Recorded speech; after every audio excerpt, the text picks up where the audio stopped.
Hello, કેમ છો? બસ મજામાં? Everything fine. ઓકે. સો તમે બેન્કર્સ વાસ્ક્યુલર હોસ્પિટલમાં કેવી રીતના પહોંચ્યા હતા?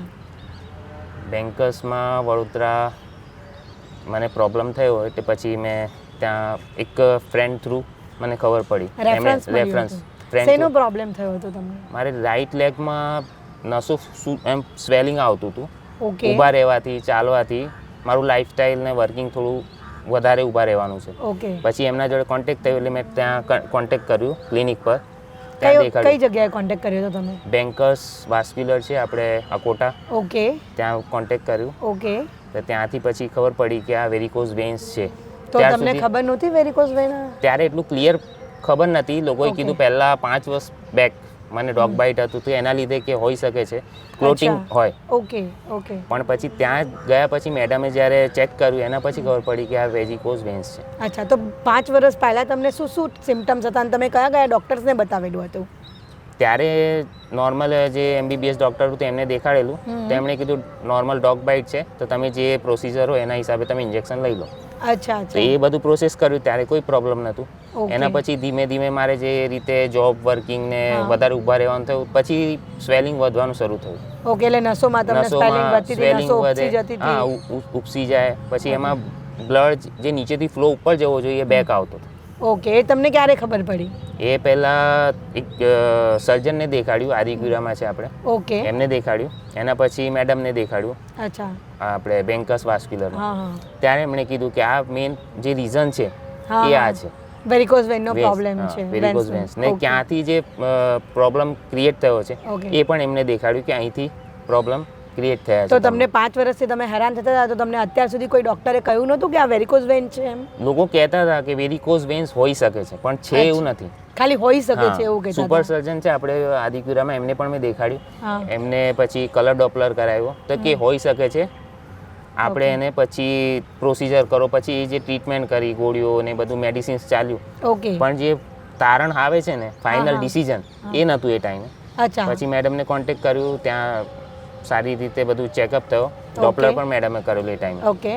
ડોક્ટર દિશા સોનીએ ચેકઅપ કર્યું? ઓકે. એમણે મેડમે કીધું ત્યારે પ્રોપર થયું કે હવે વેરિકોઝ વેનનો પ્રોબ્લેમ છે. ને એમણે સ્ટેજ વાઇઝ પણ કીધું કે આ સ્ટેજ છે એના પછી તમને થોડું અલ્સર જેવું થઈ જશે. Yes right. સ્ટેજ જેમ જેમ વધે એમ એમ તમને પ્રોબ્લેમ થશે. એના પછી ડિસિઝન લીધું કે આપણે ટ્રીટમેન્ટ કરાવી. તો તમને આ વેરિકોઝ વેનનો પ્રોબ્લેમ હતો એમાં તમને શું શું થતું હતું? એમાં એવું છે કે થોડા એમ સપોઝ હું ડ્રાઇવિંગ કરું, વધારે ટાઈમ ઊભો રહું તો સ્વેલિંગ આવે પગમાં, બોટમમાં સ્વેલિંગ આવે. પછી થોડી વાર પછી દુખાવો થાય. ઓહ, અચ્છા. પેન થાય. પછી પગ ઉપર રાખીને તમે એક્સરસાઇઝ કરો તો નોર્મલ થાય. પણ એનાથી કંઈ પ્રોબ્લેમ, એ પેલું શું કહેવાય, ક્યોર નહોતું થતું. અચ્છા, ક્યોર નહોતું થતું. તો તમે બેન્કર્સ વાસ્ક્યુલર હોસ્પિટલમાં વેરિકોઝ વેનની ટ્રીટમેન્ટ કરાવી લેઝર થ્રુ, એ પછી તમને કેવું છે અત્યારે? એ પછી ઘણું સારું છે. એ જે પ્રોબ્લેમ હતું બ્લડ સર્ક્યુલેશનમાં એવું કંઈ પ્રોબ્લેમ નથી લાગતું. બ્લડ સર્ક્યુલેશન પ્રોપર થઈ ગયું? વેન્સ ફૂલેલી હતી બધી? એ નથી દેખાતી હવે. એ બધી પ્રોપર થઈ ગઈ? એ પ્રોપર થઈ ગઈ છે. ઓકે. હમણાં ખાલી એવું છે કે થોડું એક્સરસાઇઝ જે કીધી છે એના હિસાબે ક્યારેક વધારે ટાઈમ ઊભા રહેવાનું થાય. બહુ વધારે ઊભા તો થોડું દુખે છે. તો થોડું દુખે છે. ઓકે. ને એ પણ મેં બીજી વાર સર જોડે કોન્ટેક્ટ કર્યો અમદાવાદમાં, તો એમણે સેકન્ડ ટાઈમ પાછું એક્ઝામિન કર્યું. અચ્છા. ઓકે. અને એમણે કીધું છે કે આવી જશે. અચ્છા. તો તમે બેન્કર્સ વાસ્ક્યુલર હોસ્પિટલમાં બતાવવા આવ્યા તો આપને કેવું લાગ્યું? એના પછી બહુ સારું લાગ્યું. જે આખા સ્ટાફનું જે કહેવાય ને એ બીજા હોસ્પિટલ કરતાં સારું કોઓપરેટિવ નેચર છે ને બધી રીતે સારું છે. અચ્છા. તમને અત્યારે બધા જોઈ રહ્યા છે તો એ લોકોને તમે આ વેરિકોઝ વેન માટે શું કહેશો?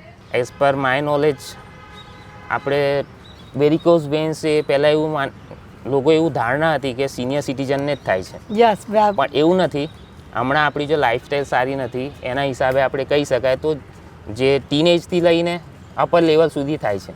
અચ્છા. મેં ઘણા લોકોને જોયું છે કે કોલેજ લાઈફમાં છે, એમને પણ મેં 2-3 જણને મળ્યો છું તો સ્વેલિંગ દેખાયું તો એમને મેં કીધું કે તમે ચેક કરાવી લો. આ વેરિકોઝ વેન્સ હોઈ શકે છે. ઓકે. તો ઘણા લોકોને as per my knowledge examine કર્યું તો ટીનેજથી લઈને યંગ એજ, એના પછી સિનિયર એજને તો થાય છે જ. અચ્છા. Lifestyle, as per lifestyle. હવે મારી એજ છે તો મને થયું છે. હા. કેટલા નાના છો તમે હજી? You are 26 years old I think ને? ના, મારી એજ તો હમણાં 32 છે. સો તમે લોકોએ સાંભળ્યું કે આપણને ઇમરાનભાઈએ કહ્યું કે એવું નથી હોતું કે આ ઓલ્ડર એજને જ વેરિકોઝ વેઇન થાય છે. વેરિકોઝ વેઇન બધા એજ ગ્રુપમાં થઈ શકે છે, લાઈક ટીન એજથી લઈને ઓલ્ડ એજ સુધી.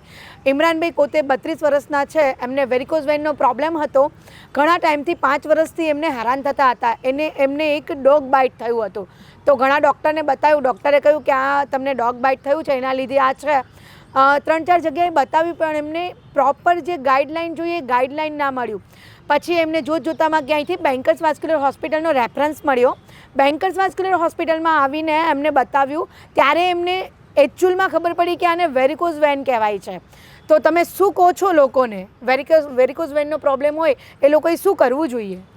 સૌથી પહેલાં સારી ક્લિનિક જેવી રીતે કે બેન્કર્સ છે એવી ટ્રસ્ટેડ હોસ્પિટલમાં કોન્ટેક્ટ કરવું જોઈએ, ત્યાં જઈને ચેક કરાવવું જોઈએ.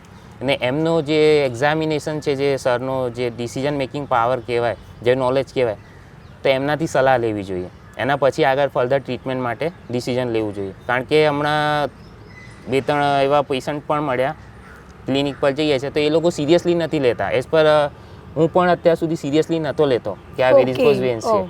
પણ એ જેમ જેમ વધે ને આપણને લાગે કે ના નોર્મલ થઈ જશે, પણ as per time by time એ પછી સ્ટેજ બાય સ્ટેપ વધતું જાય છે. ઓકે, લાઈક તમને વધતું ગયું 5 વર્ષમાં, નસો ફૂલવી, પહેલા ઊભા રહેવામાં નોર્મલ પ્રોબ્લેમ, હતું, લેગમાં નીચેની સાઈડે નોર્મલ ડોટ હતો. ઓકે, એ ધીમે ધીમે વધતા પછી સ્વેલિંગ વધી ગયું. ઓકે. ત્યારે પછી આપણે ડિસિઝન લઈએ તો પહેલાં એવું હતું, મેડમે એ પણ કીધું કે જસ્ટ નોર્મલ ઇન્જેક્શનથી પણ આવી શકે છે. યસ, જરૂરી નથી સર્જરી કરાવો, એક નોર્મલ ઇન્જેક્શનથી પણ આવી શકે.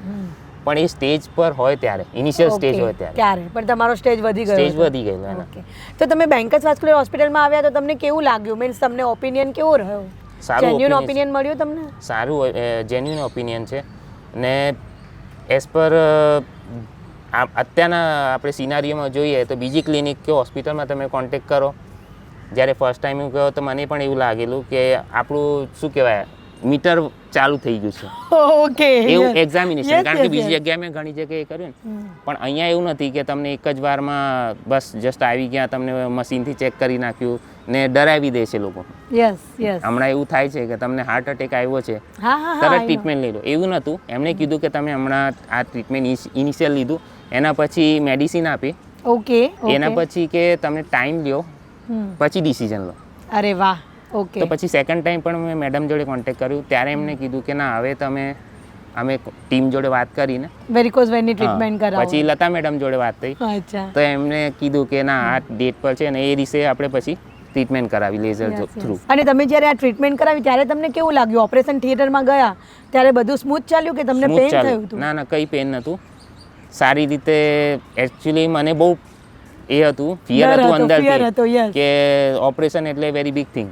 યસ, આઈ નો. પણ એવું કંઈ નહોતું. એના પછી ઘણું સારું લાગ્યું. ટ્રીટમેન્ટ પણ થઈને આફ્ટર ટ્રીટમેન્ટ પણ સારું કોઓપરેટિવ હતું એમનું, જે આપણે સ્ટાફ છે ત્યાં, બહુ સારી રીતે એમણે ટ્રીટ કરી. અચ્છા. ને એના પછી ડિસ્ચાર્જ સુધી પણ એ લોકો ત્યાં અવેલેબલ હતા. અરે વાહ. અને ડૉક્ટર મોહલ બેન્કરને આપ શું કહેશો? આ જે સરનું જે પ્રોપર એ છે, વેરી ગુડ. હમણાં આ ટાઈમમાં આવા ડૉક્ટર્સની જરૂર છે, આવા હોસ્પિટલની જરૂર છે. ને જેને પણ સપોઝ આ રીતનું પ્રોબ્લેમ હોય તો એકવાર સર જોડે કોન્ટેક્ટ કરવું જરૂરી છે. Thank you so much. Thank you.